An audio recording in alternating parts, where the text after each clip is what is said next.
Holy smokes, we are live. We are live. Welcome to College Football's Peek Around the Corner with your host, Greg Pflugar. We cover everything because in college football, because we love everything in college football. And if you do as well, please subscribe to our channel. Smash the like button if you like our content.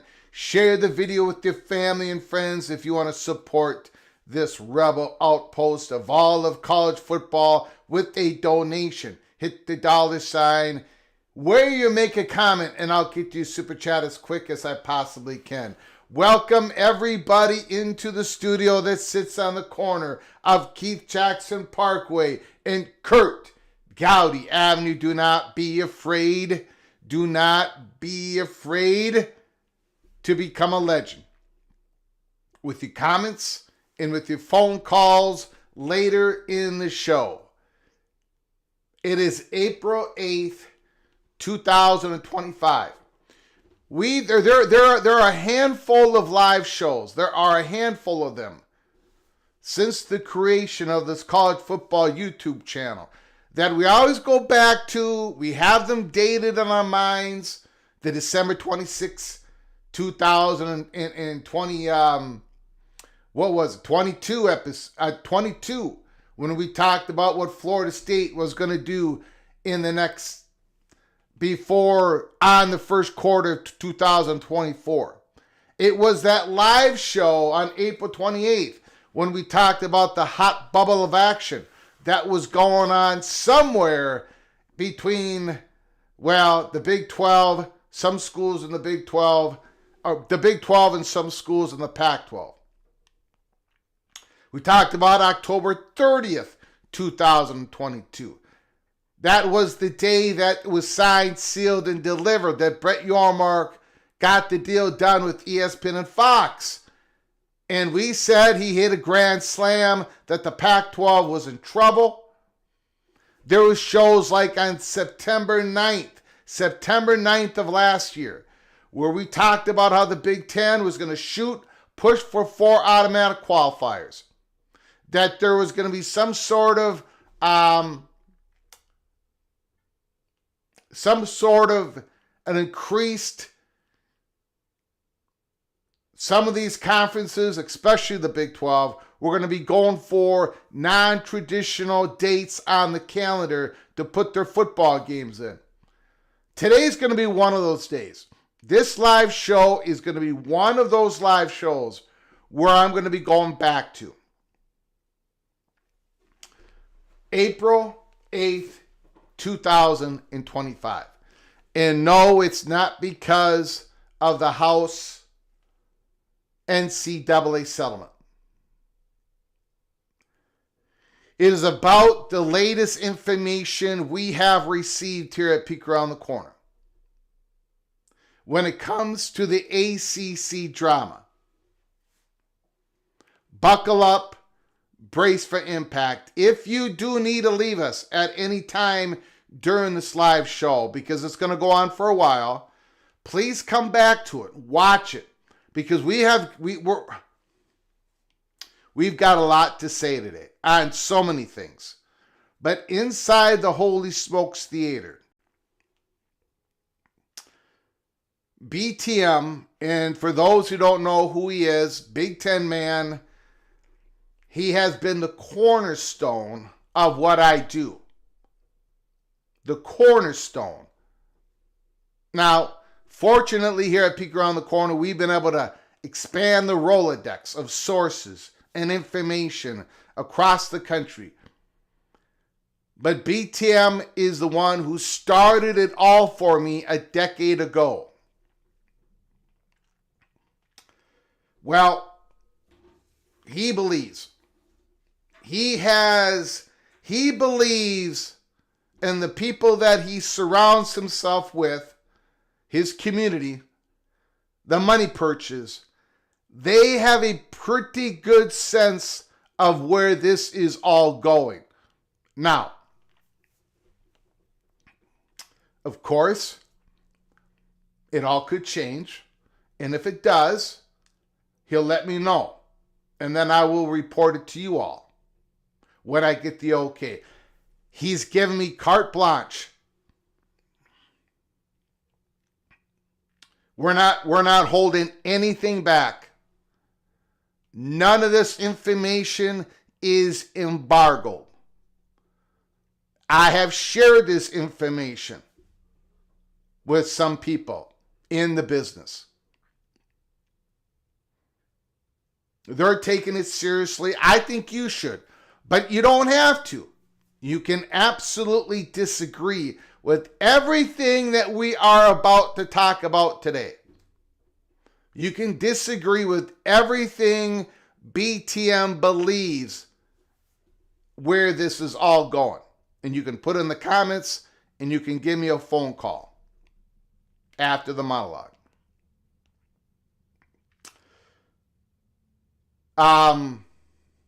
None of this is in stone. There are variables going on that are completely out of everybody's control. The economy, the world economy, for instance. But this is where he believes it's going. So we are going to talk about that at the back end of the monologue. It is up-to-date information. He is so, the people that he talks with are so, I don't want to say the word convinced, but maybe I should. They believe this is where it's all going. Those 6 universities that I have up on the stage. Now remember, the latest update was North Carolina and Virginia were at the center of the stage, and Notre Dame is way off to the left, where you can't see them in the lights. They're by the curtain. But now we got 6 universities up on the stage. These are the 6. These are the 6. And there are 3 universities in the front row. And beyond that, we are not going to go any further than that here at Peek Around the Corner on April 8th. The 3 universities that are in the front row are Stanford, Duke, and Georgia Tech, but these are the 6. And we're going to talk about each and every one of them.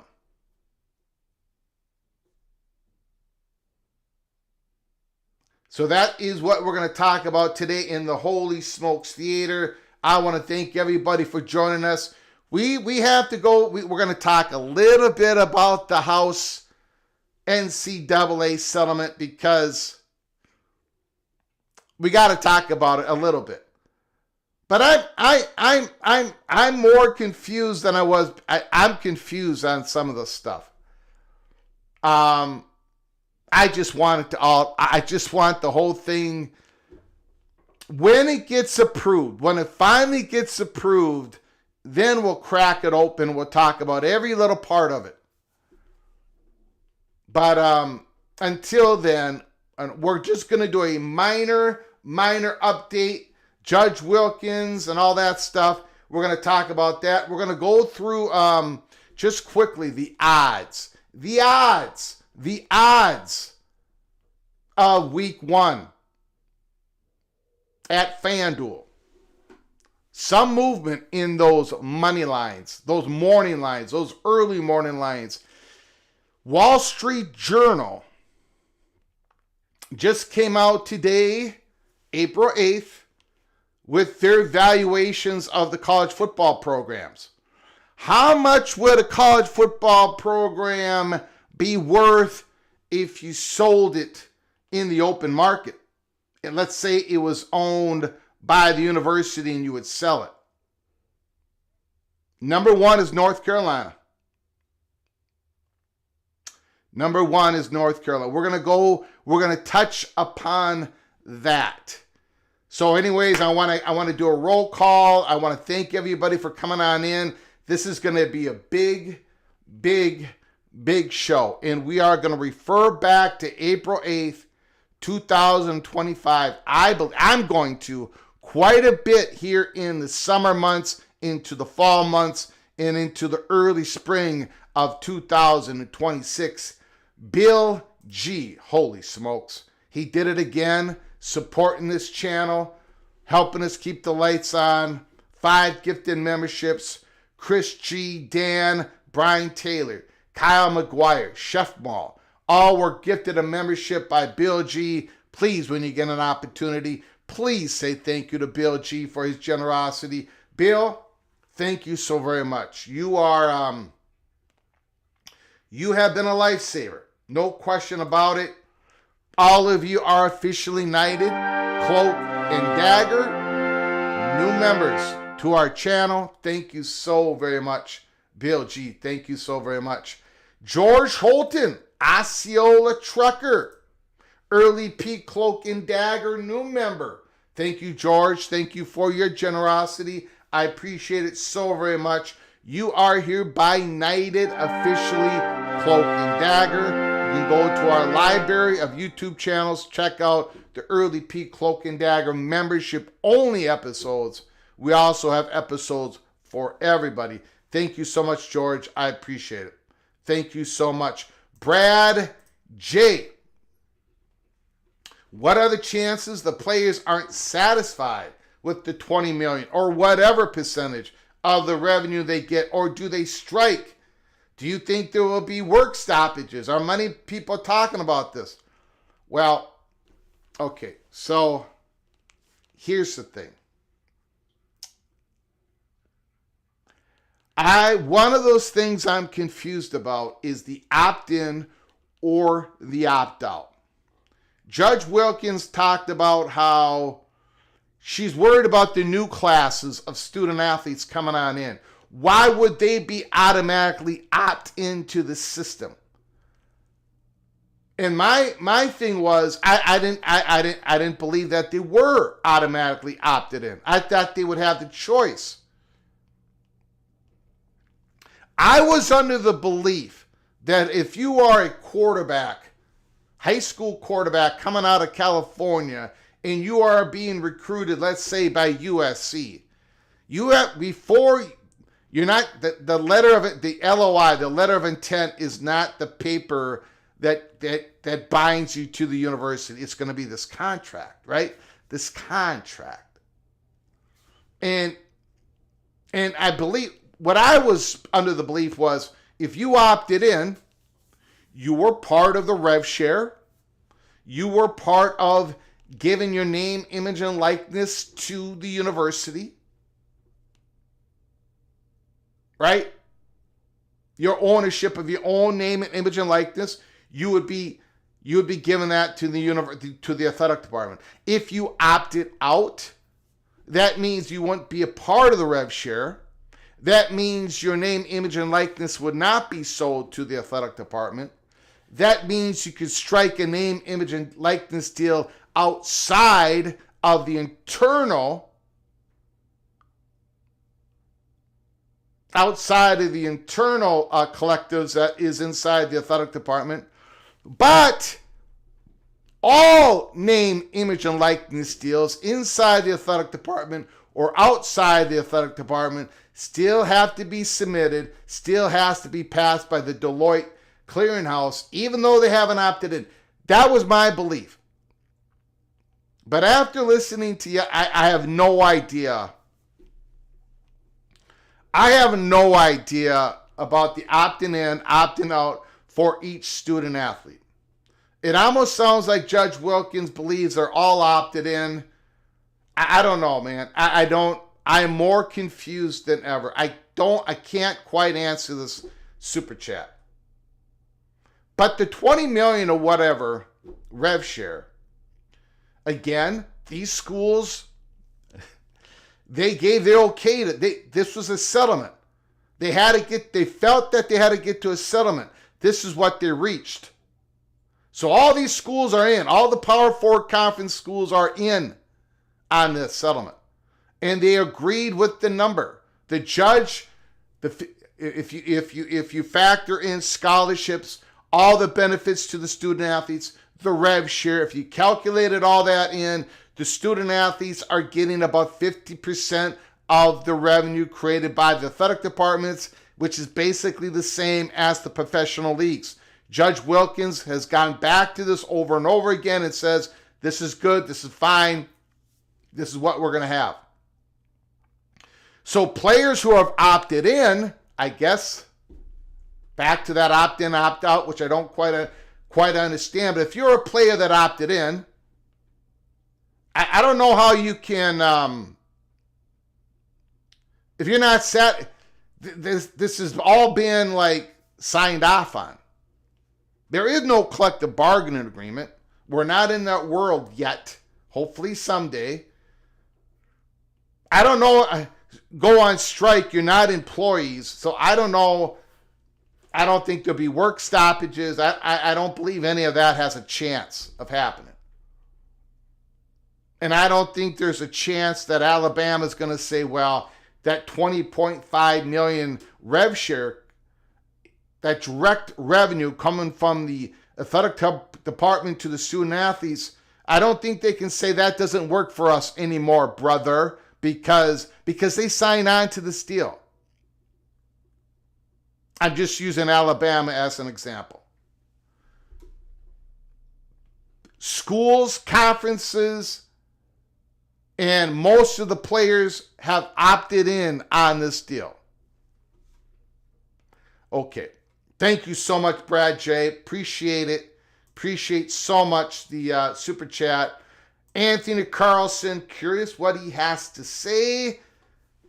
Anthony Carlson, a member for a 12th month. Holy smokes. You are officially knighted, Cloak and Dagger. Sparty is in the house.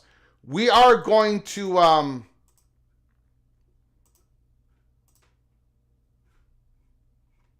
let's quickly go through a roll call here. I think I've already missed some people. Biggers, Bull is in the house. Great for Trojan. Jim Weiss, Bo Weevil, Jeff Keiss, John Teal, Chef Mall, Daniel Capacha, the Eva Badger, Jeff Olson, the Osceola Trucker, Mireya Hernandez, Garcia Rojas, Flugar, the moderator, the one who rules with an iron fist, is in the house. BYU Kenneth Stromness, Jim Reese, Lee, Jeff Morgan is in the house. Jay Chapman, Coy, KS Bear Fan is in the house. AMAC, Nathan Campbell, Matthew Carlson, Bimba 75, 79. Toast is in the house. Michael Bias is here. Al Good 720 is here. Bobby Hansen is in the house. Movie Time Blues, Chris G, MGC Suna, Deadeye is here. Healing Florida is in the house. Nittany 89. Dr. L. Smith. Oh my goodness. Big Gun Shop. A lot of people is in the house. Canes fan 1993. Thomas Hickman. Stephen Vitt. Richard Brookins. Ryan Brooks. The Cranky Tiger. Tyler Brown. Carlton Hurdle. The Frogs are coming. Okay, let's get to it. We have got a lot to get to because we got to get into the Holy Smokes Theater. And before we get, look, and there's one more reason why I'm glad we can do this show today. Because when War Chant came out, Mr. Williams and the other gentlemen, when they gave everybody their information on where they thought things stood, and they used the word Big Ten instigating conference realignment with Florida State, you know, we had a different perception of it. I absolutely respect War Chant, respect the hell out of them. They might be absolutely correct. I may be absolutely wrong. But, you know, it's what we do here. We give you our information when we can. We give you our perspective when we can. And so I kind of, I said, Florida State, everyone's talking, and Florida State is a huge brand, and they're going to get to where they need to get to. No question about it. It's too valuable of a brand. Same with Clemson. They are just too valuable. But I did not quite agree. No big deal. But I did not quite agree with what War Chant and how they were framing it. I had some people say, Greg, I know you disagreed with War Chant, but you really haven't come out yet. You haven't had that moment where you told us all that Colorado was the tip of the spear, and you haven't had that moment where you said USC called the Big Ten. You haven't had that moment yet where you've made it clear where PATC stands inside the ACC drama. And I would agree with the people who complained. I thought about it. I said, you're right. I mean, I'm saying that War Chant might have it a little bit wrong, or this person might have it a little bit right, or this. Well, I think I'm glad that today's the day that I can finally put the stake in the ground. This is where BTM and this is where PATC believes things stand. We're going to get to it again as quick as we possibly can. First of all, let's just go through these new lines here. Iowa State, Kansas State, Dublin, Ireland. Kansas State maintains the -3.5 point favorite. Nebraska, Cincinnati. This line has gone down. This line has gone down. Nebraska's only favored by 6.5. Pretty interesting.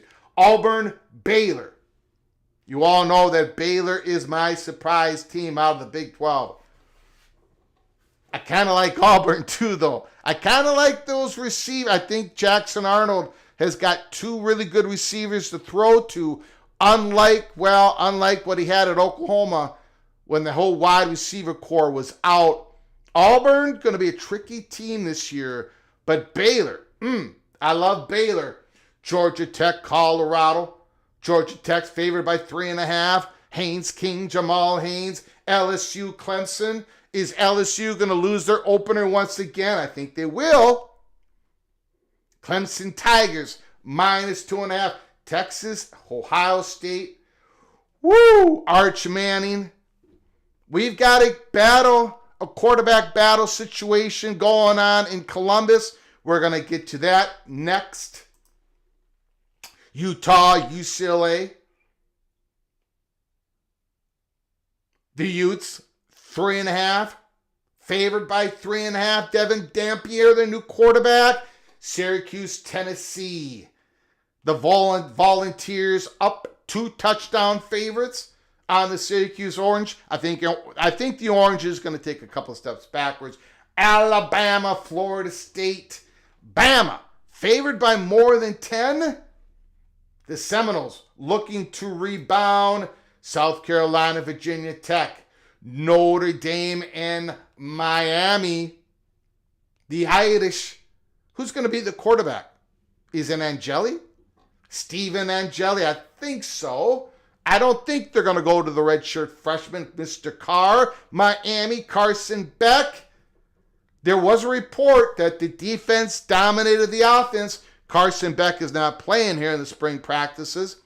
But it looks like new defensive coordinator, Heatherman, has got the Hurricanes playing some defense. North Carolina, TCU, Belichick, the Horned Frogs. Holy smokes. Talking about the Ohio State Buckeyes. Dan Hope. Ryan Day said Julian Sayin, Lincoln Kienholz are pretty much neck and neck right now. Tavion St. Clair has a longer way to go because he's a true freshman. So, maybe Julian Sayin is not a lock at QB1. Maybe not. Or is it Ryan Day saying this because he doesn't want to lose Lincoln into the spring portal? By the way, because this settlement was not approved officially by the judge. We're talking about how everyone's trying to beat the clock. Everyone's trying to front load their NIL deals in basketball, right? Everyone's trying to get it done right now. The basketball portal open up. Everyone's trying to get it. They don't want their NIL deals to have to go through the Deloitte clearinghouse. They want to front load it. Well, guess what? We are going to see the same explosion in the football portal here soon. I think it's going to be an explosion. I think guys are going to be going in the portal that probably would not have thought of doing so. And you're going to possibly get a lot of movement because of the roster shakeups. But I think we're going to get a portal explosion in the spring because, again, the settlement has not been finally approved. That means the Deloitte clearinghouse has not taken effect. We're going to go through the Ross Dellinger article real quick here. We only took partial of it. You can go read it. Yahoo Sports.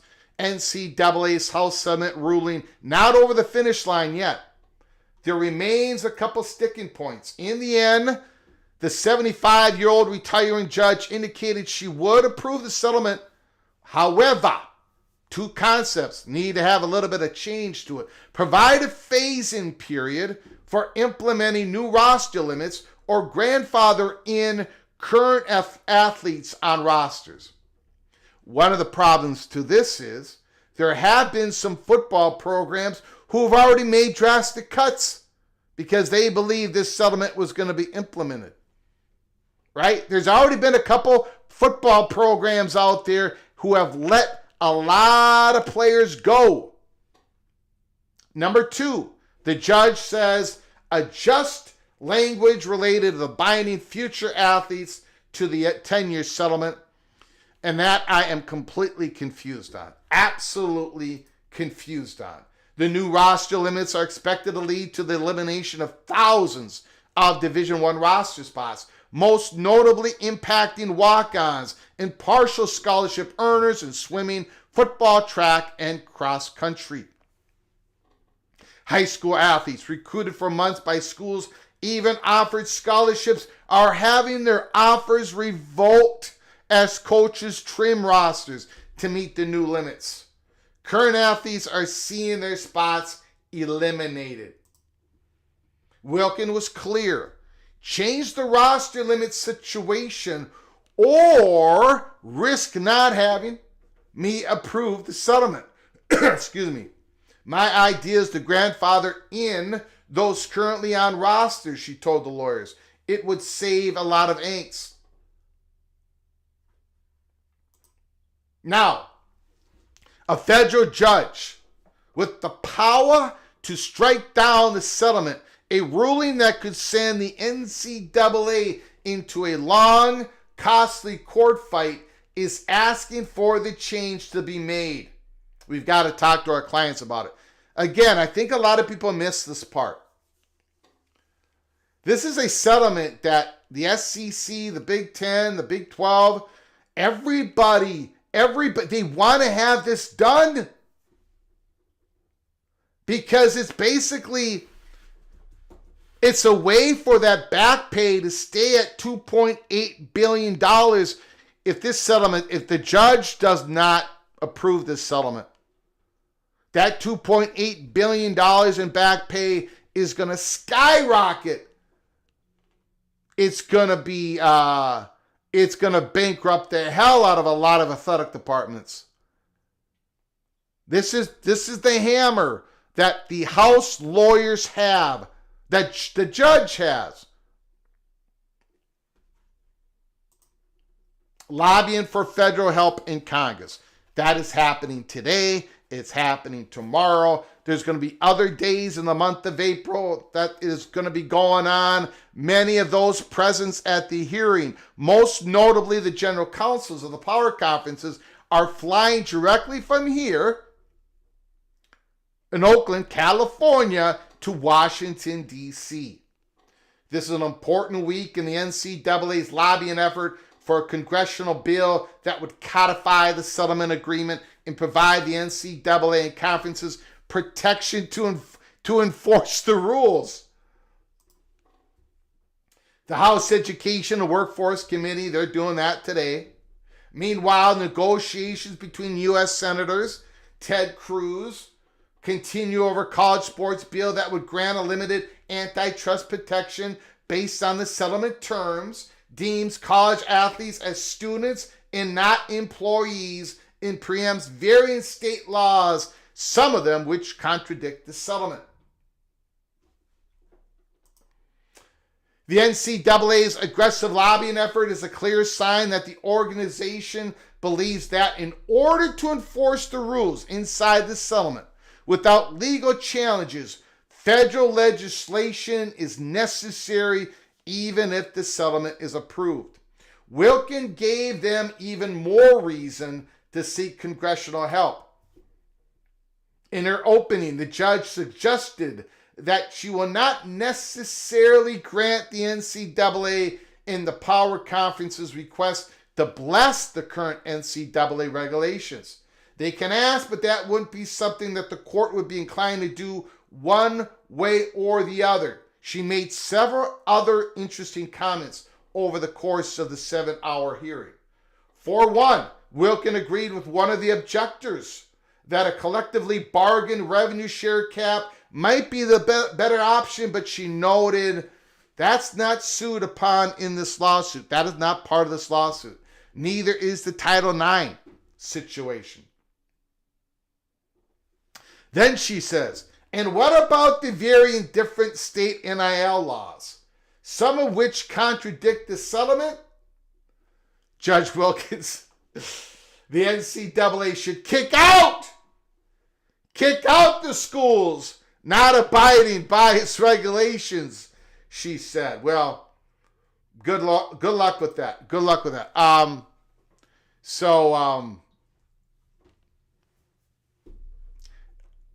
We'll take this up again when we get, when we get to where Judge Wilkins finally approves of this settlement.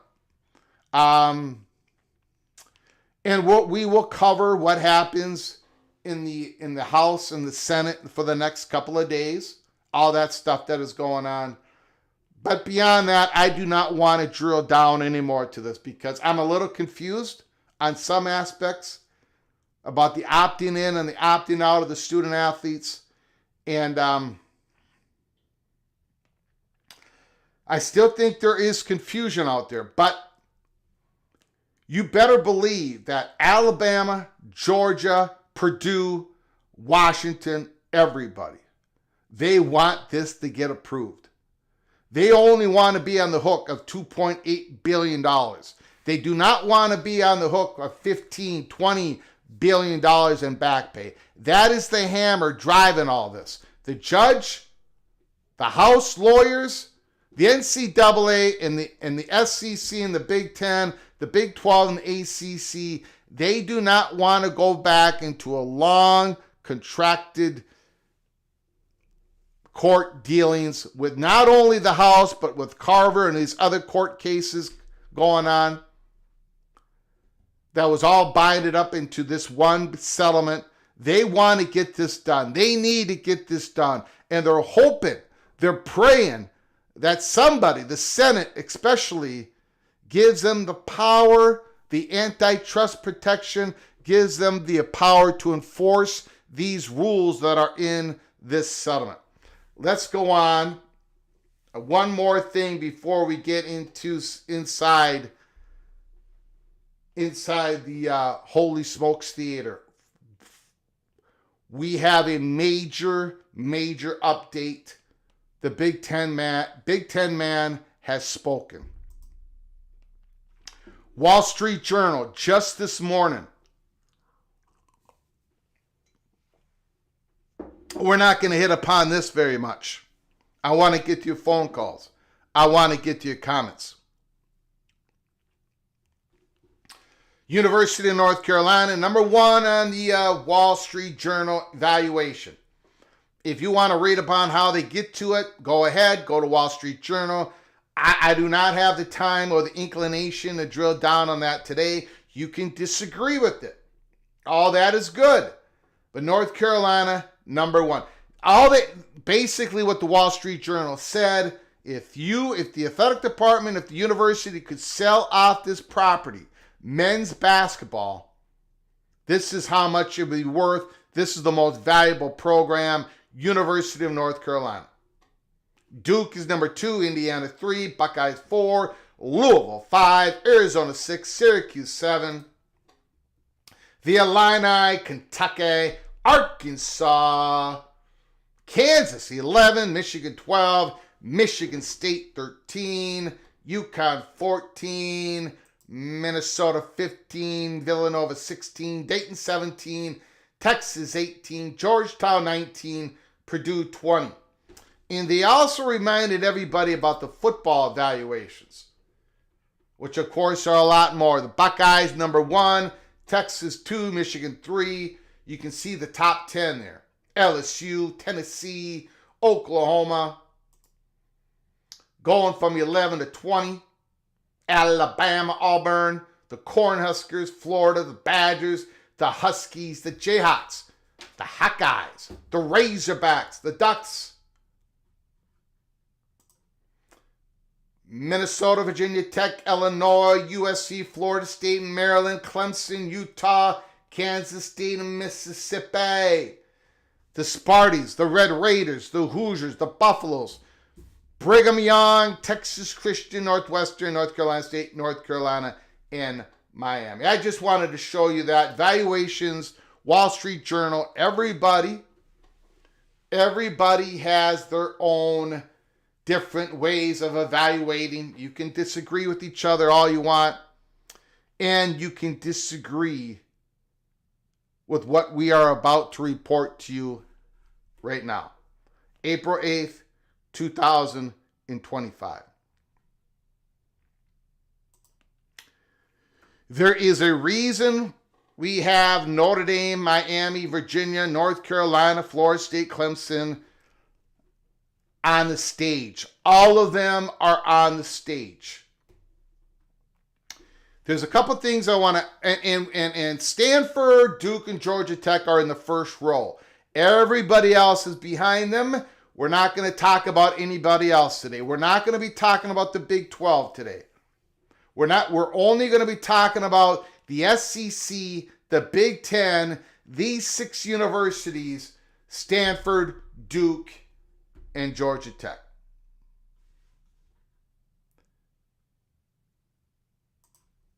First thing I want to say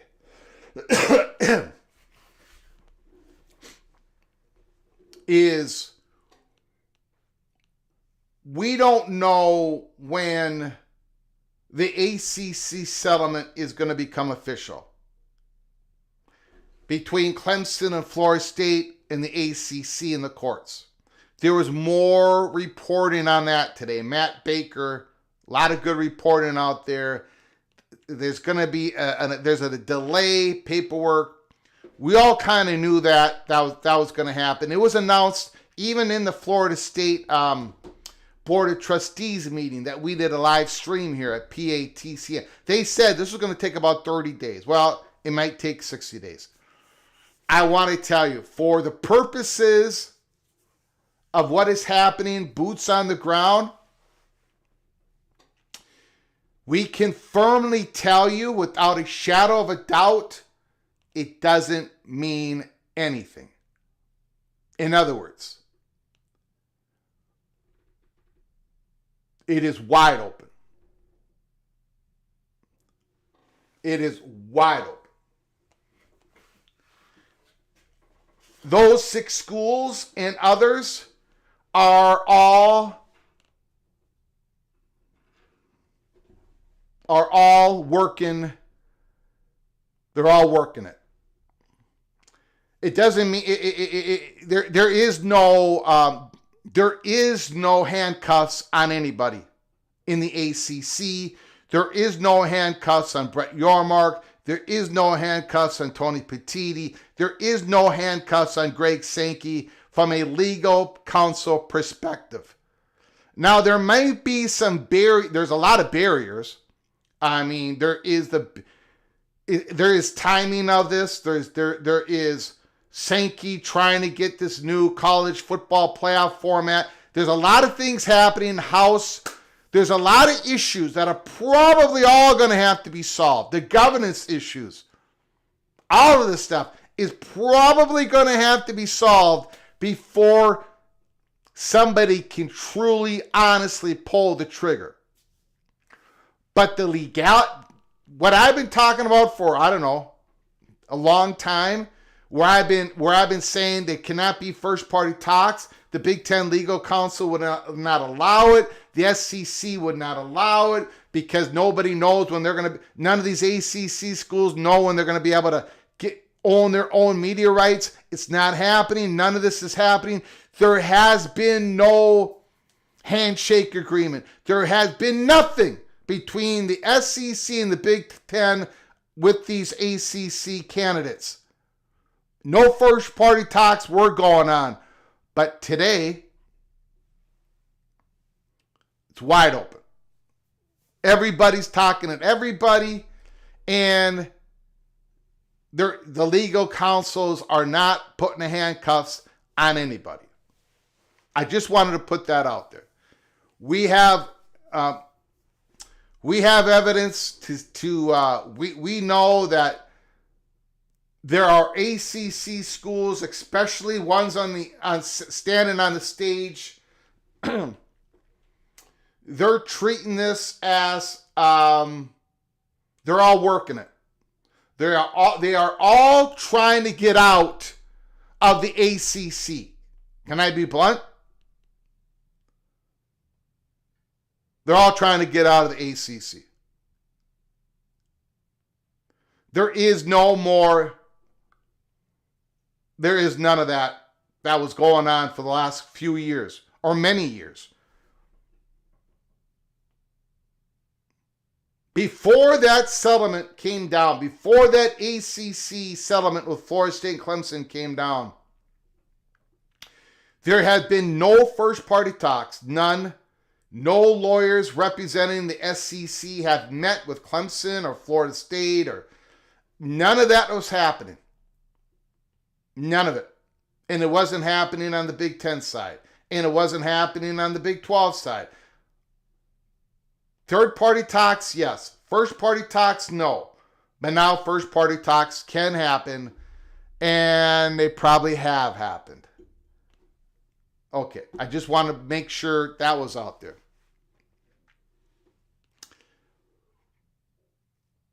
This is what BTM believes, along with a whole lot of people. People who are sitting on the money purchase of these universities. Can something change? Of course. The economy, ESPN's, Fox, their directive, what they're going to do in turn. There's variables out there that could change the dynamics of this. But where we are today is the following. North Carolina and Virginia to the SEC, nothing has changed on that. The SEC has the inside track on that. This is what the presidents want. This is what the presidents undoubtedly want, and a lot of people feel they're going to get what they want.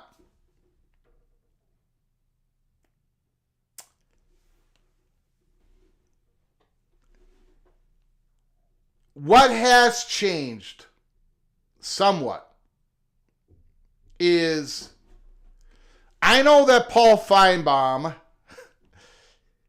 has come out and said Florida State isn't worth enough to the SEC or the Big Ten, and you've got a lot of you've got a lot of people saying this stuff. They're more valuable to the Big Ten, not to the SEC. A lot of real smart people have a lot of good reason and data to back that up. What BTM and his associates believe, that the SEC is not going to let a Florida State, Miami blend happen in the Big Ten. They're not going to let that happen. The SEC, ESPN is not going to allow that to happen. The SEC is not going to just act to pick up Virginia and North Carolina and then shut the door on further expansion and let the possibility of a Florida State Miami blend happen, and then you have Notre Dame sitting out there, probably no doubt questioning everything and looking at the Big Ten. From everybody that the BTM talks with in regards to what is about to happen in the next conference realignment wave, they do not see the SEC stopping at Virginia and North Carolina. They believe that the SEC is going to pick up Virginia, North Carolina, Florida State, and Clemson. You're talking about blends. That blend works in most. It probably works. It probably pushes it over the goal line for the SEC, for ESPN and the SEC presidents. Now, there is a good argument. There is a very good argument. People who look at this possibility, saying that, North Carolina, Virginia alone, that is probably a drag on the media rights money, on the Tier 1 football money, right? So then you bring Florida State and Clemson in, and that might help that valuation. But you got Paul Feinbaum, you got other people saying, well, Florida State and Clemson don't bring in more money to the SEC. Maybe traditionally they don't. But there is a very strong belief out there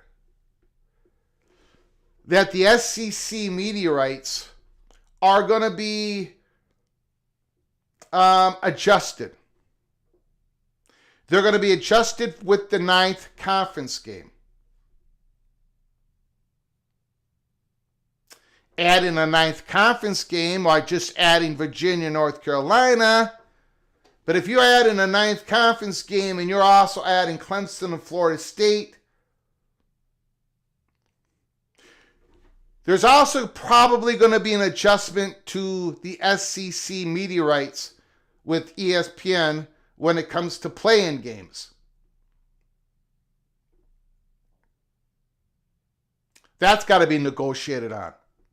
There's also going to be a ESPN adjusted SEC, ESPN media rights adjustment to most likely the scheduling agreement between the Big Ten and the SEC, which Florida State and Clemson would help the SEC leverage for more dollars. There is also the adjustment of the playoff distribution money, the distribution model. If the SEC brings on North Carolina and Virginia, in just those two, there are more mouths to feed within that SEC distribution model, but you don't got more money coming on in. But with Clemson and Florida State, you do. They have both won the national championship. They've both been in the playoffs. They will tweak up that SEC payout per school. There's about 4 different ways that a Florida State and Clemson addition brings money into the SEC. And there's also has also been described to me as, a lot of these SEC football games, they're sold out, baby. They're sold out or close to selling out. But you have a Florida State fan base. You have a Clemson fan base. Those two massive fan bases. Those fan bases that would love to travel. You saw what the Seminole fans did in Dublin, Ireland. These fan bases would love to travel to the other football stadiums in the Southeastern Conference. More tickets might not be sold. But there is going to be the pressure of this inertia of higher ticket prices because of the Seminoles and the Clemson Tigers. Higher sponsorship money, local sponsorship money. So for all of those reasons, BTM and his associates believe that Florida State and Clemson are going to be taken when Virginia and North Carolina are taken. Let me repeat something. Above everything else, the SEC does not want the Big Ten to have a Florida State, Miami blend into the Big Ten Conference. Now, what I just said is probably not all that controversial. I think a lot of people would probably say that's a possibility.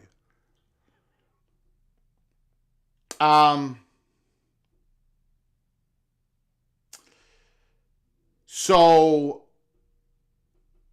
let me get to the Big Ten. Because the Big Ten man has inside information. Just like on the USC situation and everything else that he's helped me break over the last decade.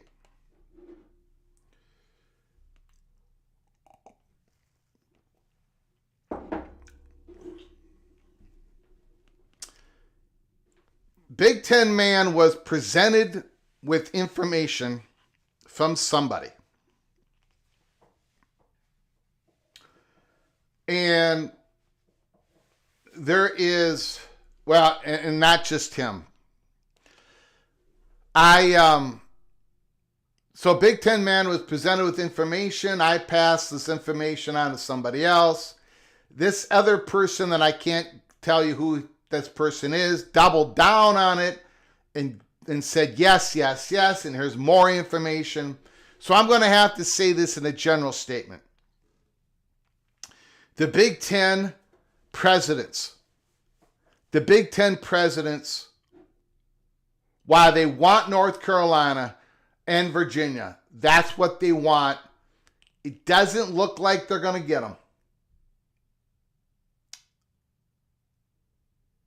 Looks like they're going to fail again in North Carolina, Virginia. But the Big Ten presidents also want Miami. And there is probably a half a dozen reasons why. Strongly, they want Miami. Now, can they get Miami? We're going to get into it here. But they want Miami.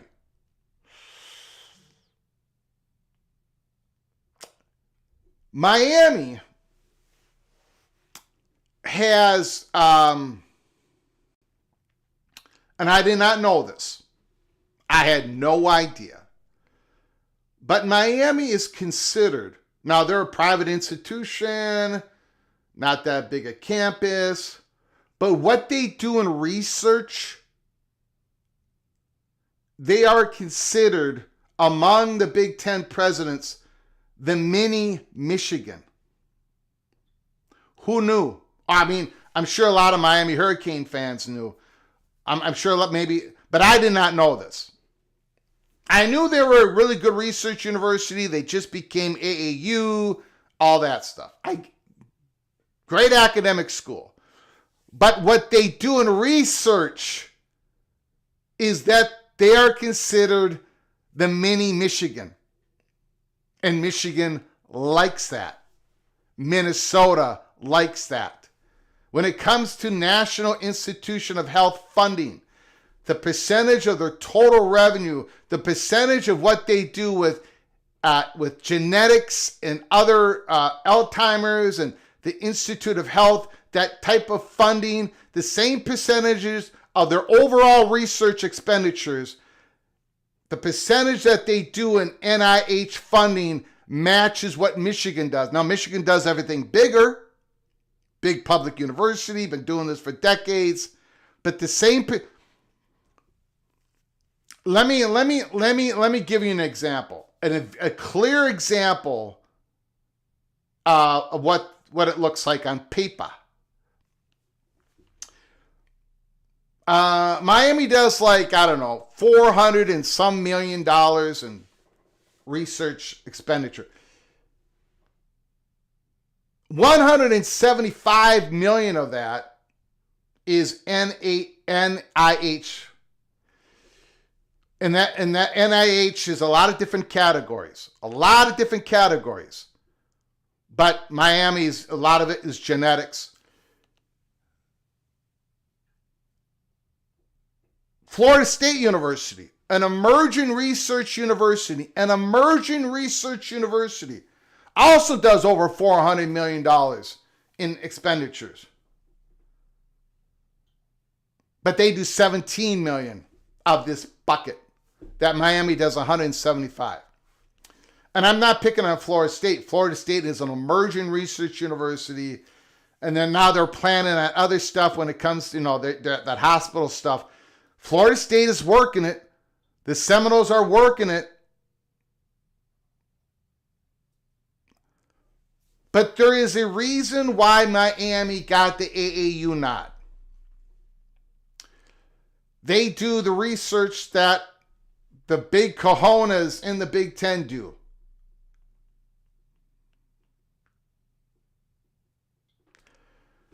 Okay. I just wanted to put that out there. This is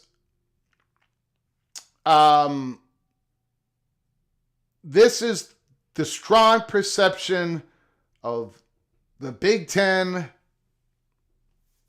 landscape out there. We're not talking about administrators talking in public. I'm talking about the money. Okay, the same people who broke the USC story and all these other stories that we've been fortunate enough to break. Miami's in the Big Ten crosshairs.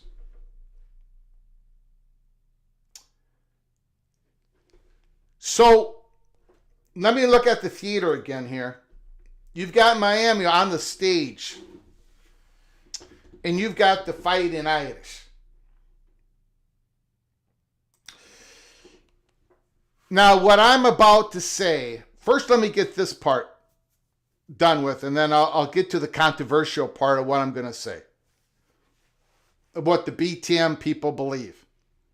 And then about 90% of you are going to think we are crazy here at Peek Around the Corner. But at Miami,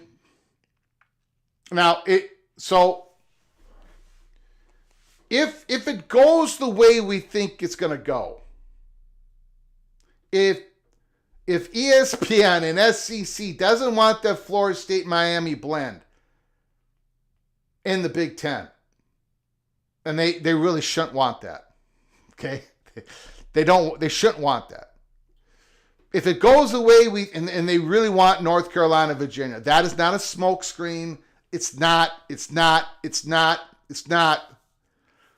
they go and get those 4 schools and become a 20-team conference, and then you're thinking, well, Greg, that must mean you think Miami to the Big Ten is an absolute lock. I don't. BTM doesn't think it's an absolute lock. He believes that's where it's going. But the other question that has to be answered in the Big Ten is, what do their media partners want in conjunction that could work with the Big Ten presidents? Okay? Eventually, the media companies are going to have to pay for this. We went through the reasons why we think ESPN wouldn't make the pro rata happen for North Carolina, Virginia, Florida State, and Clemson. What would have to happen for Fox, CBS, NBC, and everybody to take up at least a half of freight for Miami and potentially somebody else? Okay, so this is where I'm going to lose a lot of you. Okay? I understand that I'm going to get the heat on this. That's fine. This is what this show is all about. Notre Dame is on the far left side of the stage. Notre Dame has been rejecting the Big Ten for as long as I have been alive, which has been a long time. It is the BTM,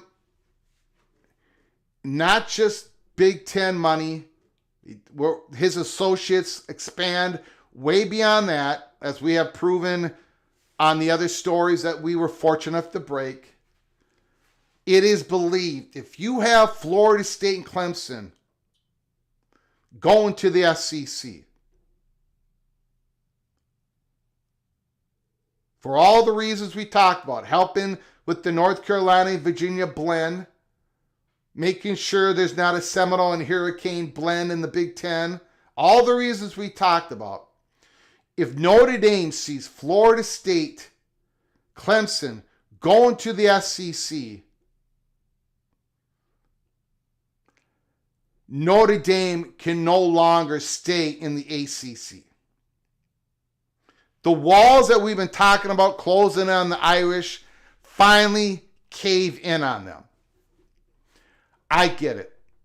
I know I'm gonna get raked over the coals on this, but let's just listen to this world that Notre Dame would be in if Clemson and Florida State actually left to go to the SEC.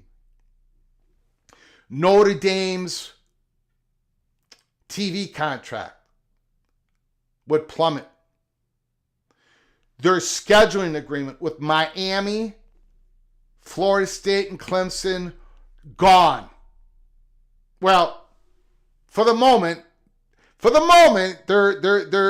scheduling agreement with Miami would probably continue for the sake of this argument right now. But their NBC contract, their value plummets. Without North Carolina and Virginia being in the ACC, the value of the ACC network, with Florida State and Clemson out, the value of the ACC network plummets. Notre Dame's Olympic sports, the competition, the exposure, it all plummets. There is a reason why Notre Dame decided to move their men's hockey program out of the Hockey East into the Big Ten. Because the Hockey East exposure and trying to get to these small towns and the travel and all that stuff, it plummeted on Notre Dame. The ACC, without North Carolina, Virginia, Florida State, and Clemson, and the threat of Miami leaving, we don't believe that Notre Dame can remain a football independent because they could not be able to keep their other sports in the ACC. So this is the highly controversial part of this program, but we believe it. We believe at that point, Notre Dame would say, it's time, we see it. These unbelievable monster brands that Notre Dame wanted to play more of are leaving them to go to the SEC, to a non-conference game SEC. They have a non-conference game scheduling agreement with the Big Ten. Those games are not there for Notre Dame anymore. Notre Dame would have to make the jump then to the Big Ten. So now Notre Dame makes the jump into the Big Ten. The question is, what comes with Notre Dame? I know a lot of you are going to disagree with the Notre Dame to the Big Ten part. I'm very interested to read your comments and to get to your phone calls. I'm very interested in that. We'll get to it. And I know I'm going to get raked over the coals. But we don't believe Notre Dame will sustain itself in a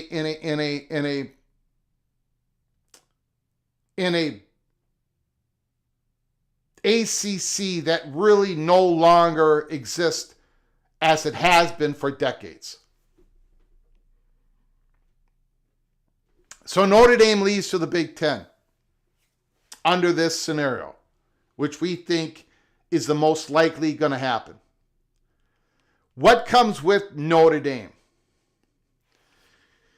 We're going to go back to Miami. This is an interesting information that we have been given by BTM, who has talked to money people all over the conference. When the Big Ten expanded with Washington and Oregon, it was not for travel reasons. Washington and Oregon were not added to the Big Ten as travel partners to UCLA and USC. It's basically the same miles, give or take 20, 30 miles between West Lafayette to Miami than it is from Southern California to Seattle. Washington and Oregon were added because they provided a great blend, right? Oregon, the multiplier, the valuable multiplier athletics, the brand, and Washington, great brand, great research university. They were also added because they gave two more universities on the Pacific Coast time. It gave more bandwidth for the media partners, for the Big Ten going forward. But they were not added to be a travel partner. They were not added to cut down on travel. They were added to be more, to get two more schools into the Pacific time zone.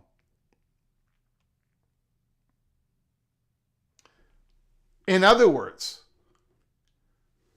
the Notre Dame being the 19th school and Miami being the 20th school. And people, look, and I had questions about it. I said, well, who's going to be the travel partner of Miami? Under this scenario in which all these big money people think is going to happen. Because all the information they've been given on the Big Ten presidents want Miami, and of course they want Notre Dame. What?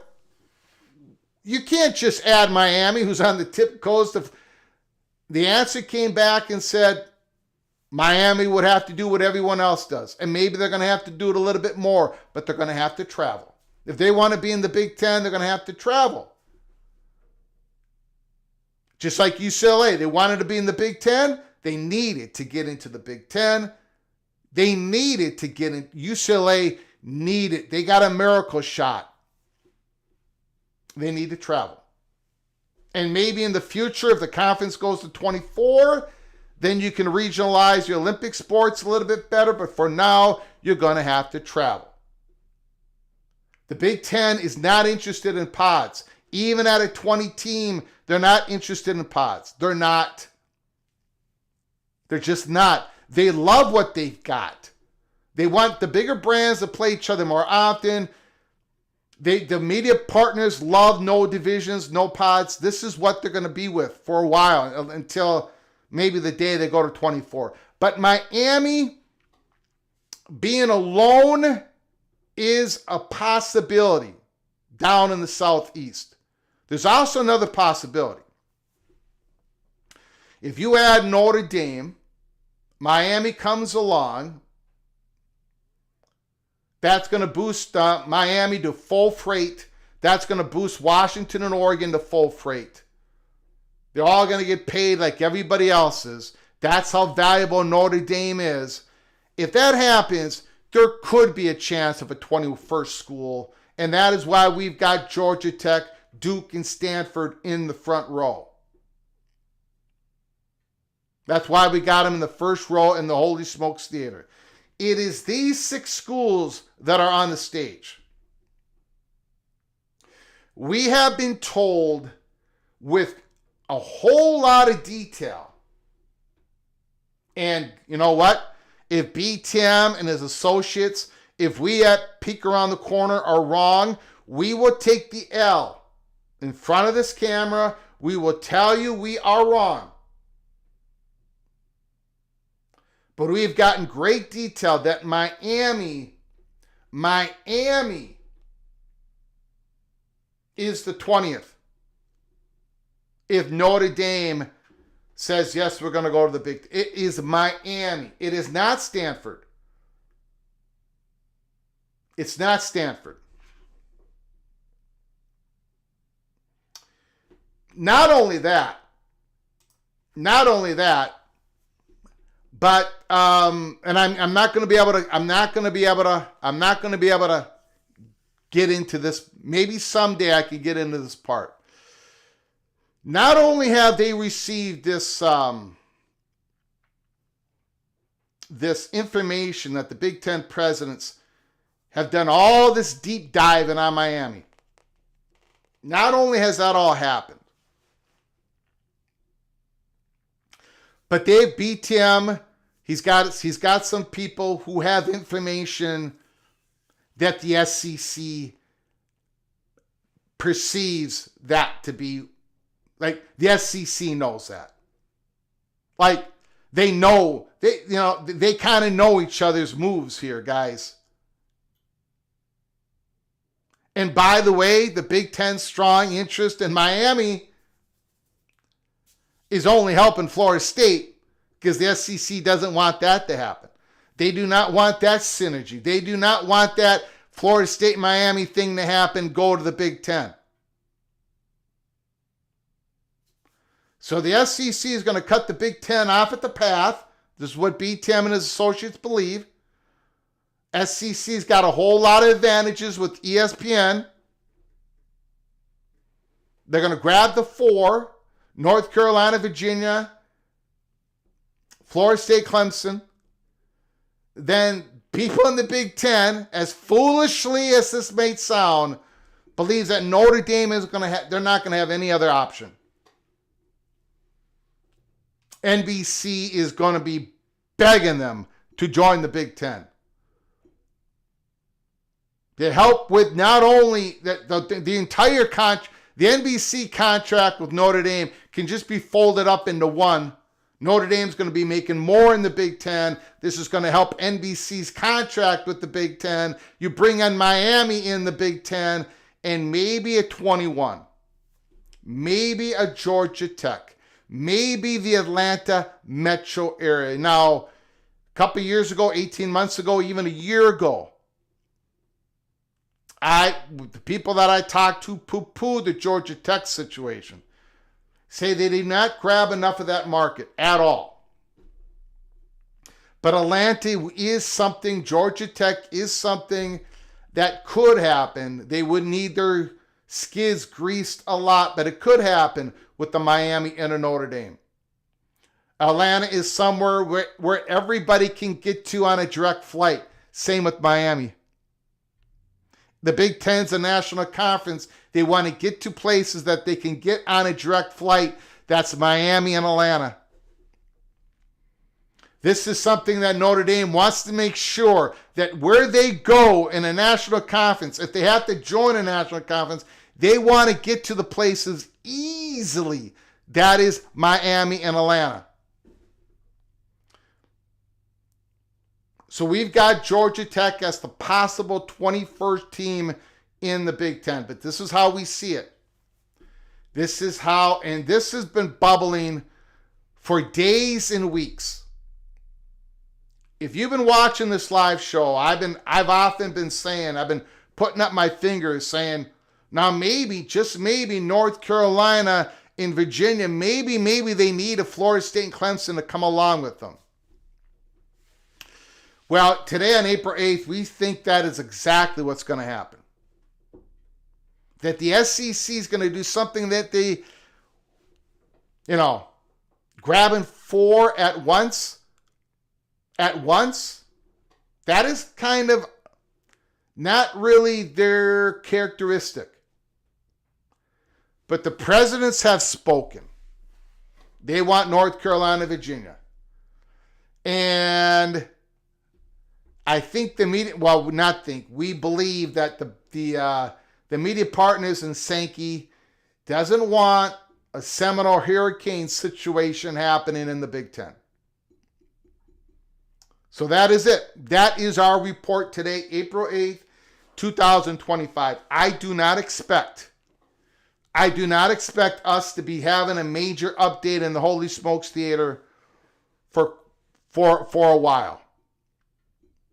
We do not say this lightly.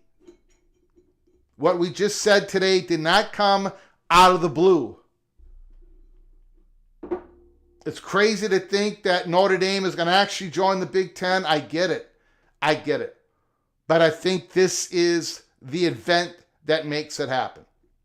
Don't think that Notre Dame is interested in a scaled down ACC. Look. Let me say a couple more things. We're going to go to phone calls. We're going to go to super chats. We're going to go to everything. I promise you. But Notre Dame saying no to the Big Ten all these years it hasn't been an automatic slam the door, no way.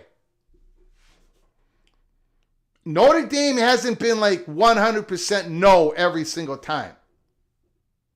This ACC arrangement makes it happen so that Notre Dame can keep their football independence. But it's not by a lot.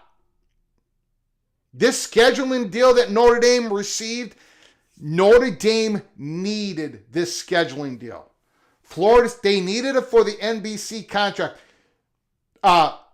Florida State and Miami and Florida State and Clemson especially needed it to temporarily stay in the ACC in this ACC agreement. Once that goes away, and it does, when Florida State and Clemson goes to the SEC, once that goes away, the ACC value perceived by Notre Dame absolutely plummets. And we don't believe there's any way that Notre Dame would be satisfied with the majority of the ACC conference, the value of the ACC conference going elsewhere. Let's get to your phone calls. Phone lines are open. 763-260-1333.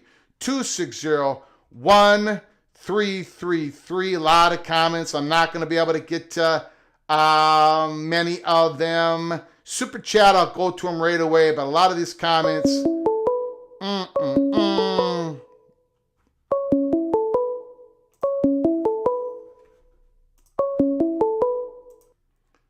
From Rick. Rick, the floor is yours. Thanks for calling, sir. Appreciate it. Well, thank you for breaking news. What do you want to talk about first? You talk about whatever you want to talk about. The floor is absolutely yours, sir. Well, I'll try to be quick on the first part. Let's go with House v. NCAA. Got it. I was taken back by Judge Wilkins' lack of knowledge on the subject matter. Yeah. When she said, when she talked about possibly like separating the three suits, and the lawyer had a reminder that all these three are tied together and they can't be separated. Yeah, she shook me, man. The whole thing made me confused, anxious. I finally had to stop watching it. But go ahead, sir. Well, yeah, I mean, it was frustrating for me to watch her because she's going to decide all this. And she's got that deer in the headlight look when a simple question is brought up. And it kind of reminded me of the other judges that we've seen in North Carolina or South Carolina or Florida or wherever, who, for the most part, I mean, and I get it, that this isn't their thing. This is my thing and your thing, but not their thing. Their thing is the law and deciding cases, and in her case, federal cases. So that was disappointing. And the other disappointing part was this was supposed to be the settlement day yesterday. And all of this stuff is coming up. Everything they're talking about should have been discussed and sorted out months and months ago, right? Well, it was reported that nobody thought, very little people thought that it was going to be, the settlement was going to be approved yesterday. It was going to take a few weeks after this hearing. And they were going to bring up these other objections that have come in since the last time they had the hearing. So some of that I'm okay with, but it was almost like they were reconstructing the whole thing, that they had to remind the judge and remind themselves what this is all about. It's not a Title IX thing. It's only an antitrust case. I mean, I don't know. The whole thing frustrated me to no end. I finally had to turn it off. I couldn't handle it. I could not handle it. And then, it was my understanding that everybody had put in their objections weeks prior to yesterday, and that she had a chance to sit back in her chambers and review all of the objections, and then come out having been fully understanding of what was going on and hold an intellectual conversation on it. I just didn't see that happening. Yeah. And to add to it, for the first time, I think she didn't understand what was going on. And what's been going on since the whole case began has been this nefarious attempt by the organized crime syndicate known as the NCAA universities, their attempt to bring in a whole bunch of stuff that has nothing to do with the lawsuit that was filed. They brought in all of this future nil money, this future roster setup.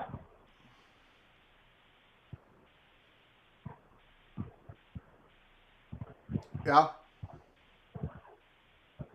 None of that has to do with House v. NCAA.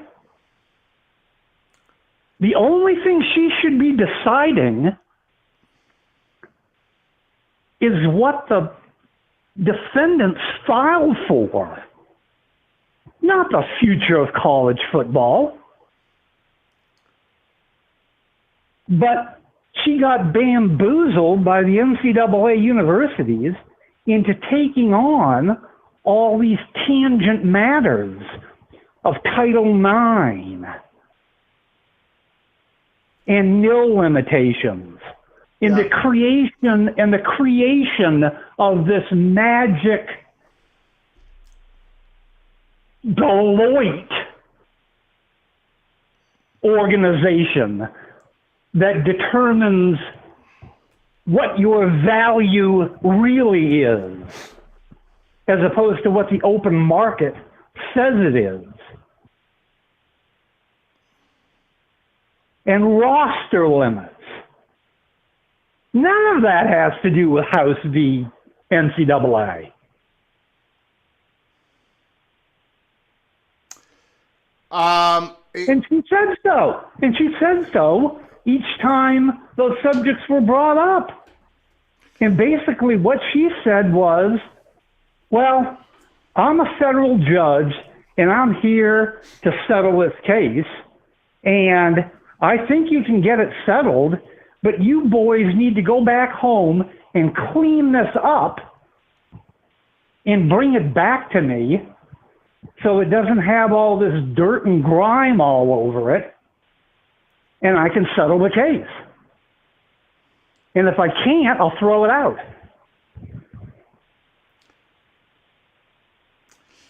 Yeah, I don't know what to say, Rick. I made a conscious effort. I barely spent any time in my monologue about this because I was so frustrated yesterday. So I needed to hit it upon it a little bit today, but I'm just gonna wait and see what the final settlement is and see if she approves it or not, and we'll take it from there. But I agree with a lot of what you're saying. It was very disappointing yesterday, in my opinion. Disappointing and messy. Yep. Far too messy. Yep. On the other topic, real quickly, this is as huge an announcement as your USC UCLA breakaway. It's not This quite. is a monument. It's a monumental day. No, this is a monumental day. Yeah. That you've been given the green light by BTM and Associates to announce this. It is a big day. It isn't exactly the USC to the Big Ten because there was hardly any other variables in that story.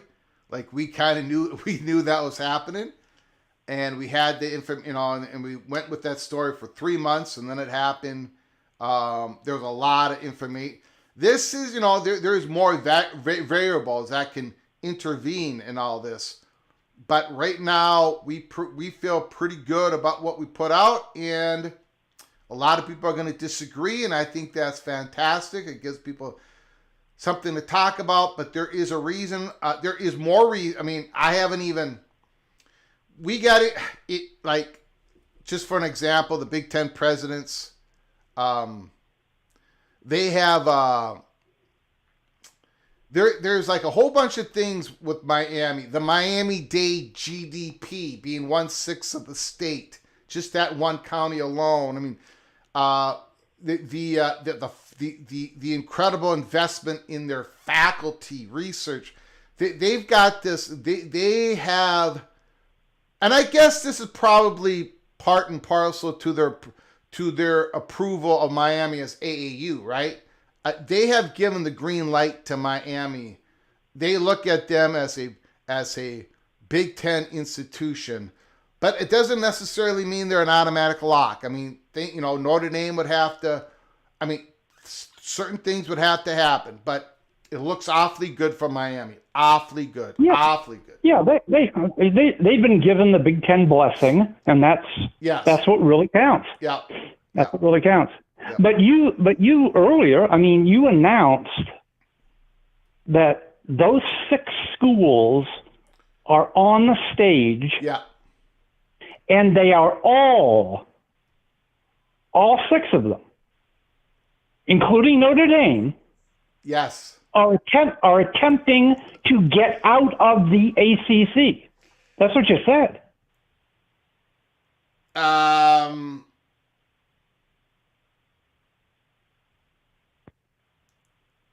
I think Notre Dame's looking at their options. Yes.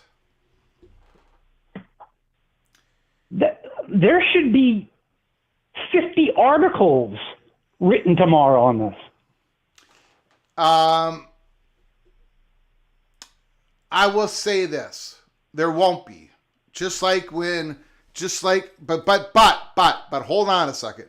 And then I'm going to have to let you go because we got other callers trying to get in here. But when we made the announcement on June 15th of 2024 that Florida State and Clemson were not the number 1 targets of the SEC and the Big Ten and all this stuff, and I got raked over the coals for 6 weeks. Then the articles came out 6 weeks afterwards. And I will say this. None of this, I don't think any of this is going to be touched on until during or before or right after the ACC meetings of next month. How about them apples? I'll just put that out there. Well, I would ask you this: is the SEC and the Big Ten going to have a scheduling agreement before this happens? Oh, I think so. I think a lot of stuff is going to happen before this actual movement happens. Yes. Okay, and then last, I would just add if Georgia Tech is 21, I think Duke would be 22. All righty. I appreciate the call, Rick. Have a good day. You too. Great call. Rick, leading us off. Great call. Excellent. Let me get to Coos Corner, Justin Walker's comment, then some super chats. Coos Corner, whatever happened to North Carolina being the most valuable team besides Notre Dame? North Carolina is the number 1 target besides Notre Dame. And they continue to be. The Big Ten would take them if they could get them first. Hold on. from Movie Time Blues. Movie Time Blues. Can you hold on for a moment? Movie Time Blues. Sure. Please, thank you. Appreciate it. I got to get caught up Yes, here. yes, I'm here. Please hold on for a moment. I got a lot of great comments I want to get to. Then we'll get to your phone call. I appreciate the patience. So yeah, North Carolina is the number one target for the SEC in our in our beliefs, and that's been that way for quite a long time. In the Big Ten, they're the number one target for the Big Ten if you take Notre Dame out of it. That hasn't happened. The most valued team, I mean, again, football brand, it's Clemson and Florida State by a long shot. North Carolina is the number one valued basketball program. We just put that up on Wall Street Journal article of this morning, labeling North Carolina as the number one valuation in men's basketball. But North Carolina, the number one targets for the SEC and the Big Ten if you take Notre Dame out of the equation. But as we have reported, we believe that there is no way the SEC is going. There's no way they can pass up on Florida State and Clemson for reasons we have given. Helmer Hennessy, kind sir, the SEC takes 4. How much juice does Notre Dame have?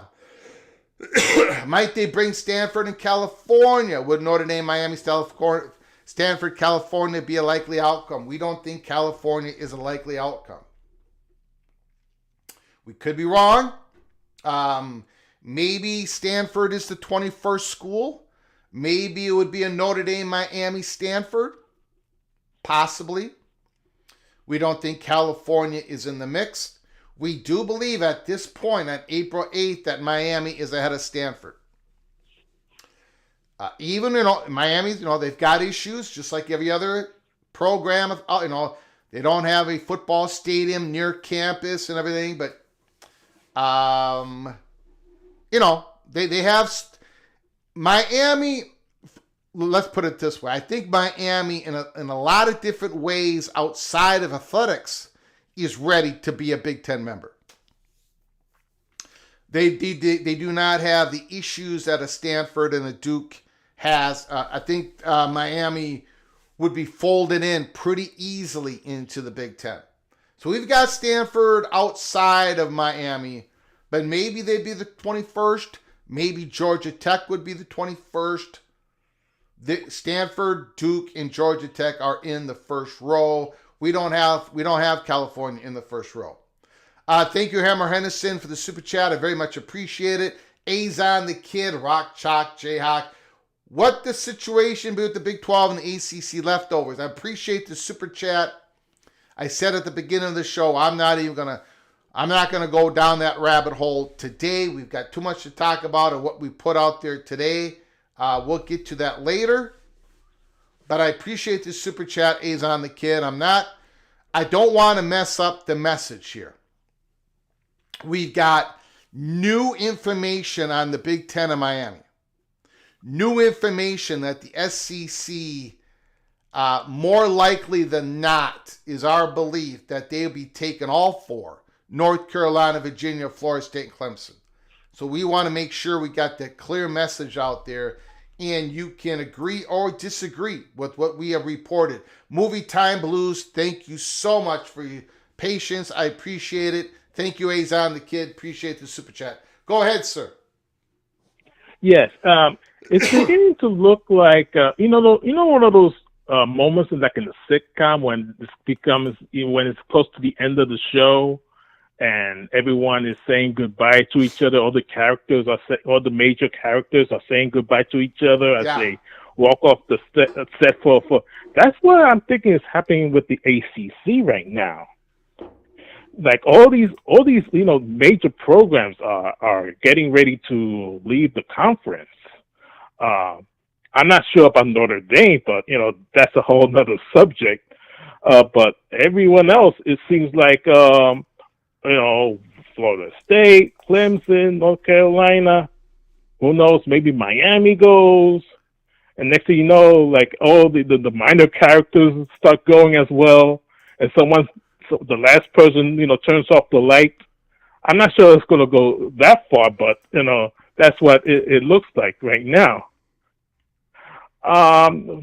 Florida State, I'm not surprised. The SEC has so much political, economic, and connections and power in that region. They're not going to allow anyone else to upstage them in their own region. So it's not a controversy for me. Yeah. Getting back to your statement about like everyone's kind of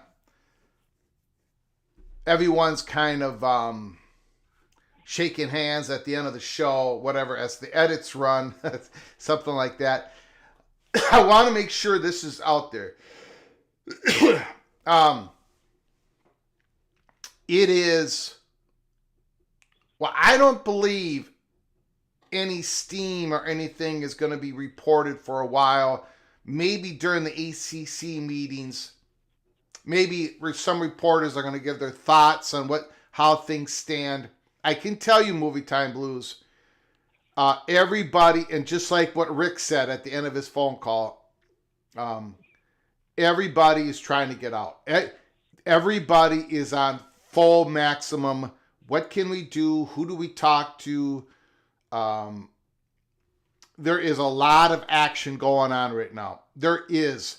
Guys and gals, we got drips and drabs for a while. We heard about the Duke story, the big money pushing, and then we heard about other things, and now we've been told it is all wide open. It is wide open.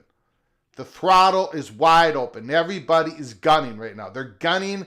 They're on that speedboat, and they've got that thing wide open.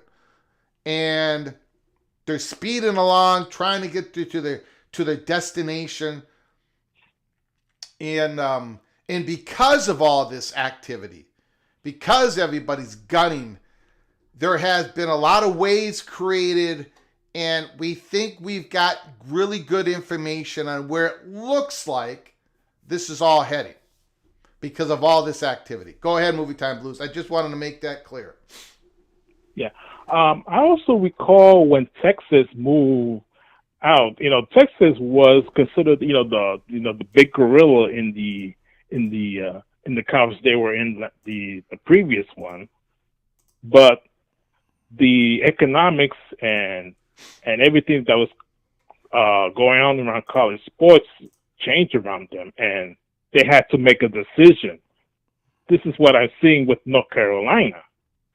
North Carolina, they were always, the core of the ACC along with Duke, and for them to say, okay, now it's time to go, is major for them. Is catastrophic. Well, we don't know when they're going, right? Our report does not have a date on this. We're not going to go there yet. We don't really. We just really believe that they are going to be part of the SEC expansion, but we don't really have a date yet. I mean, I'm not going to get in the weeds on that crucial part of the information we do not have. Go ahead, sir. Yeah. So, like, I think about what ESPN is trying to do. Now that now that we understand the Florida State situation, what is ESPN is, I think they're trying to do is get as many brands under one umbrella as possible, so that their streaming platform can have a much better chance of succeeding. This is all about eyeballs and streaming. That's why it's coming together in the way that it is right now. Mm-hmm.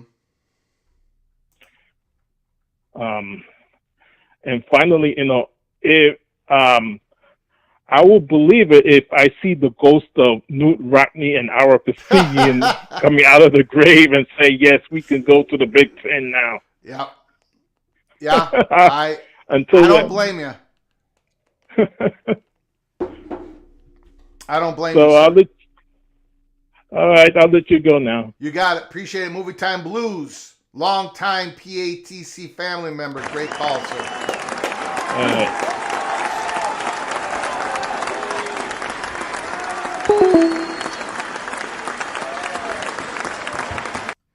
Chris G. Reporters try to use evidence when writing an article, not conjecture, which is what this is. I have no problem with that. I have no problem with that comment. But, I want to remind you on June 15th of last year, when we reported that Florida State and Clemson were not the number one targets for the Big Ten and the SEC, 6 weeks later, go look at what Brett McMurphy reported. Go compare what we said on June 15th to what Brett McMurphy reported later on. Go back and watch what we said about the hot bubble of action on May 8th, 2023, when we said the Pac-12 got a shot in the solar plexus because something just happened. And then a few weeks later, Pete Thamel talked about a meeting on May 7th with Colorado and the Big 12 and Brett Yormark. Over and over and over again. The USC story. Notre Dame going to the Big Ten men's hockey conference.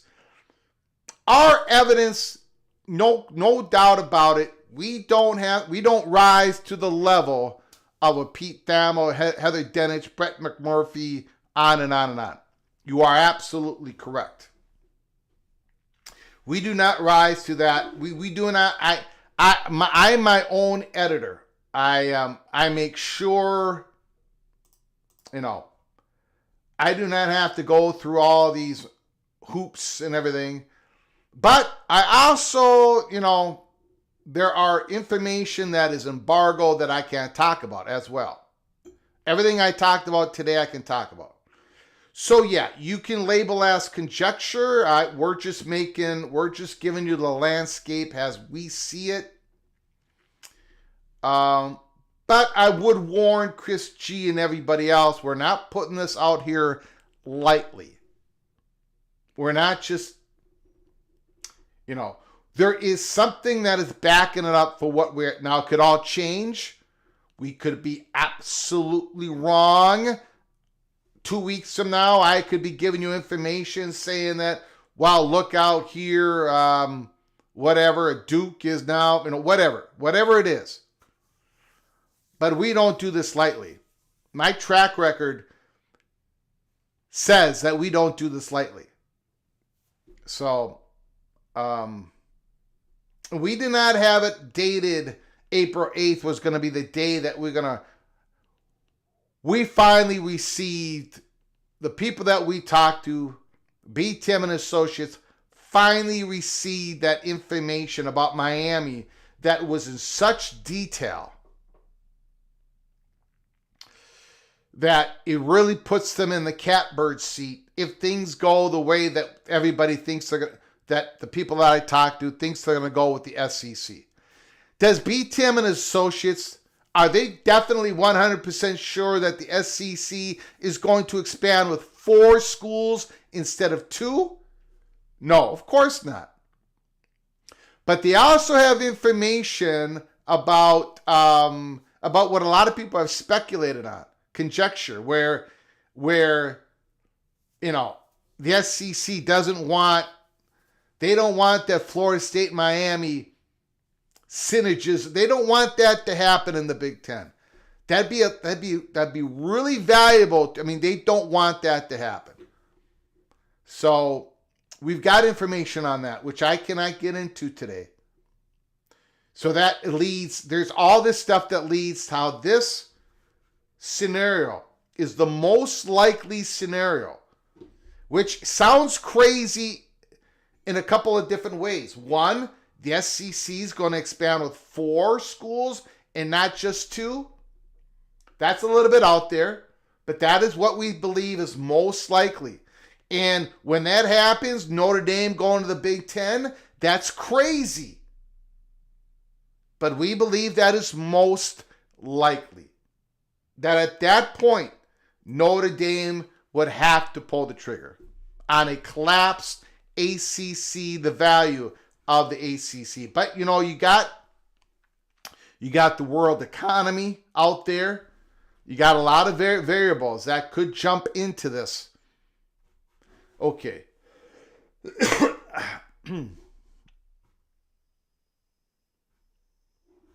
I can see some of what you're stating may happen, but you were very strong in Virginia in bringing in the Virginia market. I wasn't strong. I don't know. I think you're mixing me up with somebody else. I was not strong in Virginia bringing Virginia athletics, bringing the Virginia market. I never said that. So the Virginia part of this equation is what the SEC presidents want. The student apocalypse. They want the state of Virginia. They want, and North Carolina and Virginia have been talking about their conference affiliation together for 25 years. This is why we think Virginia is part of this, not because they bring in the market. Anyways, Ryan Willett, the evil Badger, does the SEC go past 20 and take KU? Does KU end up in the Big Ten? We don't have any information on Kansas today. And we believe, now we've all we can say is what we think is most likely going to happen based on a whole bunch of more information that we have received. We think the SEC goes to 4, and it's North Carolina, Virginia, Florida State, and Clemson. So no, we don't think the SEC goes past 20 for now.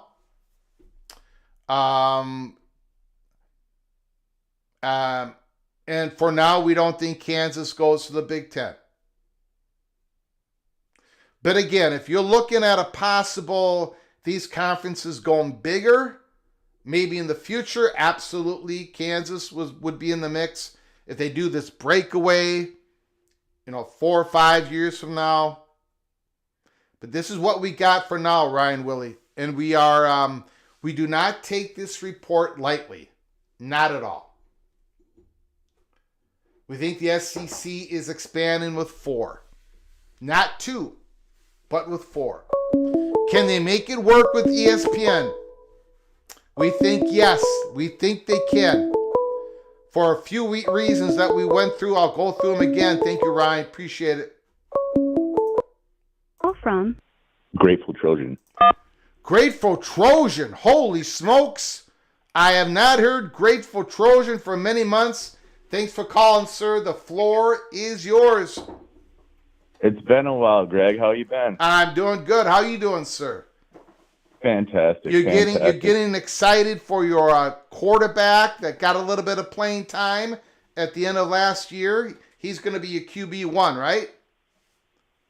Well, the freshman's pushing from what I hear already. Oh, so geez. There's a possibility that we're confident in Maeva, but nothing wrong with having competition with a 5-star freshman. So we're excited about both scenarios. All right. So, all right.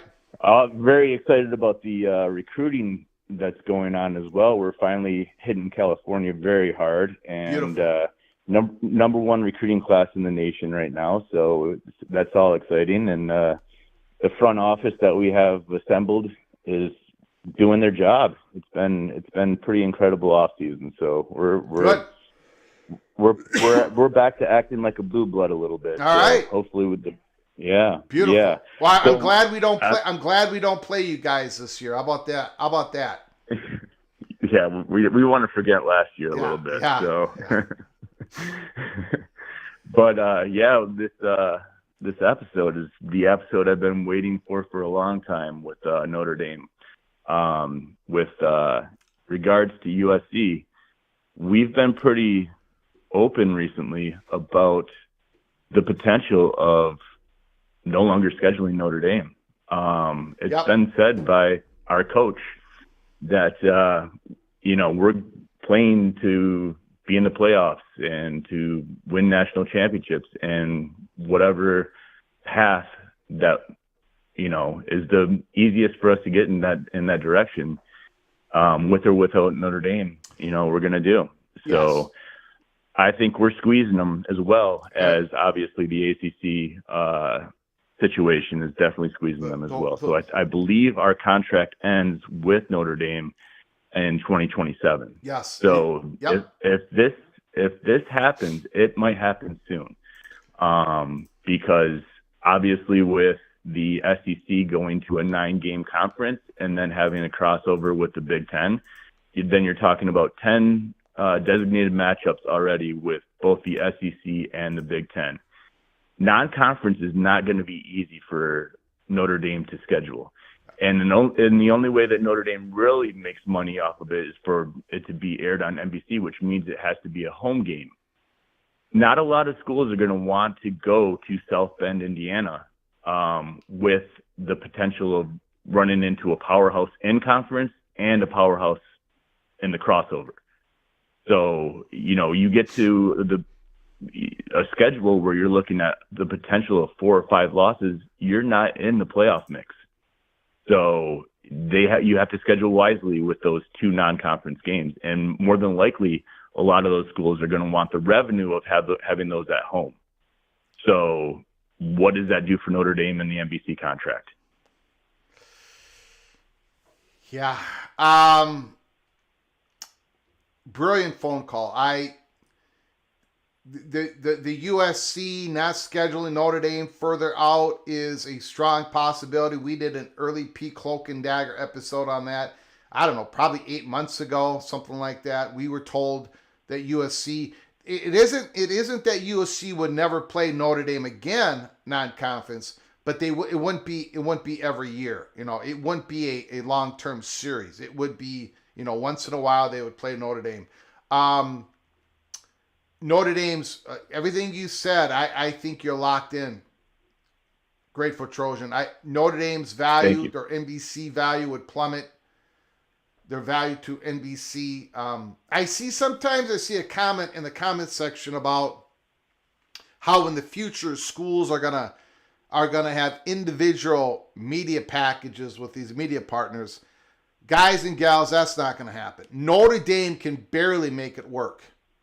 Other schools are not going to go to it. The bundled content is more valuable than one-on-one content.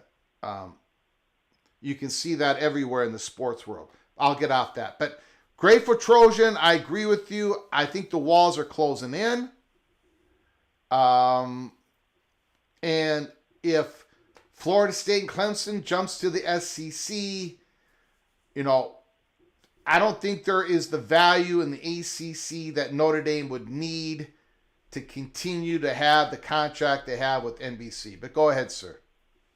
I also think that the Big Ten kind of learned a lesson with the expansion of both USC and UCLA with how much easier it was to work with a private institution versus a public institution. So for the fact that they're potentially looking at adding Miami, Notre Dame, potentially Duke, and potentially Stanford, it would be a very seamless transaction where somebody can easily write that, just sign on the dotted line and not have to go through the political, hoops in order to get there. Georgia Tech would also be seamless. I would say so too, and I think that would be a great addition as well, because obviously it's pretty easy to see at this point what the objectives are for the Big Ten, and location is definitely key. And the Atlanta market is one that the Big Ten definitely wants to get into, and I fully support that. Academics, and Georgia Tech definitely checks that box. I would say they're right up there with some of the strongest Big Ten schools already. So I would definitely say that they're right there, and they do have a storied history. They're definitely a program that recently they're not in the spotlight quite as much as what they once were, but they're a proud program. They're a very proud program, and they have a winning history. So I think it would add to the mix quite a bit. And one thing that, if you look at all those schools as well, and I don't know if this is something that the Big Ten's ever really considered, is not one mascot is a crossover, like where you have the SEC, where you have a bunch of Tigers and you have a bunch of but it's kind of cool that all those schools that you would add as well, you still have every single one of them have a different mascot, have a different, so it's I think that's pretty neat as well. But yeah, I fully support, obviously I'm hoping for Notre Dame. I really am, because I don't want to see, I don't want to see that game go away. But at the same time, we can't keep, adding to our schedule and then be the one school that has another blue blood that we play annually by choice. Mm-hmm. It doesn't make sense. Nobody else is, everyone else is trying to lighten the load in the non-conference, whereas USC has, Notre Dame in the crosshairs every year. Yep. Excellent phone call, sir. Anything else? I think that should do it. But yeah, good to hear your voice again. Good to talk to you, and I'll try not to be as long next time. Yeah, don't be a stranger. Don't be a stranger. I know it's difficult to listen to the Golden Gopher, but don't be a stranger. Well, sounds like a plan. All right, sounds man. like a plan. Take care, Greg. I appreciate the call, sir. Grateful All Trojan. Right. There he is.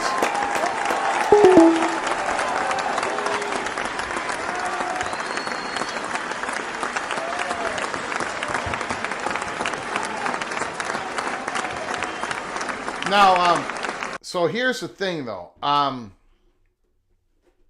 With expansion, somebody has to pay for it, right? Somebody has to pay for it. And so it's